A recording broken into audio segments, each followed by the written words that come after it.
ఈరోజు రెసిపీ వచ్చేసి పుదీనా పచ్చడి. పుదీనా పచ్చడి అంటే ఎవరికి ఇష్టం ఉండదు చెప్పండి.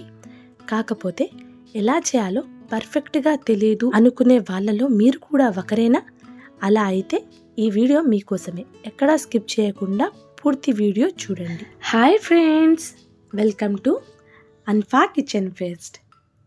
ఒక ప్యాన్లో 1 స్పూన్ పచ్చిశనగపప్పు, 1 స్పూన్ ధనియాలు, 1/2 స్పూన్ జీలకర్ర వేసుకొని కలర్ చేంజ్ అయ్యేంత వరకు ఫ్రై చేసుకోవాలి. ఇలా ఫ్రై చేసుకున్న తర్వాత ఇందులో 4 స్పూన్స్ నువ్వులు వేసుకోవాలి.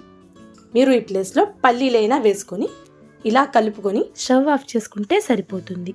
ఆ వేడికి నువ్వులు బాగా ఫ్రై అవుతాయి. మరీ ఎక్కువగా ఫ్రై అయినా కానీ నువ్వులు చేదుగా అనిపిస్తాయి. ఈ మొత్తం చల్లారిన తర్వాత మిక్సర్ జార్లో వేసుకొని మెత్తగా గ్రైండ్ చేసి తీసుకోవాలి. ఇలా మెత్తటి పౌడర్ లాగా గ్రైండ్ చేసి తీసుకోవాలి. ఒక ప్యాన్లో 1 స్పూన్ ఆయిల్ వేసుకోవాలి. ఇందులో 8 నుండి 10 పచ్చిమిర్చిని ఇలా సగానికి కట్ చేసుకొని వేసుకోవాలి. మేము చేసుకునేది పచ్చడి కాబట్టి మిరపకాయలు కొంచెం ఎక్కువగానే పడతాయి. ఇందులో ఒక పెద్ద సైజు కట్ట పుదీనాని శుభ్రంగా కడిగి ఇలా లైట్గా కాడలు ఉండేలాగా కట్ చేసి వేసుకోవాలి. ఇందులో 1/2 కప్పు కొత్తిమీరని కూడా వేసుకోండి. ఈ కొత్తిమీర పూర్తిగా ఆప్షనల్ అండి. ఇందులో మీడియం సైజ్గా ఉండే 3 టమాటాలని వేసుకోండి. కొంచెం చిన్న సైజ్ టమాటాలు అయితే 4 కూడా వేసుకోవచ్చు. ఇలా వేసుకొని ఒకసారి బాగా కలుపుకొని మూత వేసి మీడియం ఫ్లేమ్లోనే 5 నుండి 10 నిమిషాల పాటు ఉడకనివ్వాలి. ఇలా ఒక్కసారి మూత తీసి చూసుకొని టమాటా ఇలా మెత్తగా ఫ్రై అయ్యేంత వరకు ఫ్రై చేసుకోవాలి. వీటిని పూర్తిగా చల్లార్చుకోవాలి.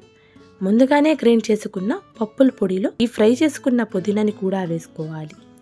ఇందులో 1 స్పూన్ సాల్ట్, కొంచెం చింతపండు, 3 వెల్లుల్ని కూడా వేసుకొని ఇలా గ్రైండ్ చేసుకోవాలి. ఈ పచ్చడి కొంచెం గట్టిగానే ఉంటుందండి. మీరు కావాలి అనుకుంటే కొంచెం నీళ్ళు అయినా వేసుకొని గ్రైండ్ చేసుకోవచ్చు. ఇలా మెత్తగా గ్రైండ్ చేసి తీసుకోవాలి.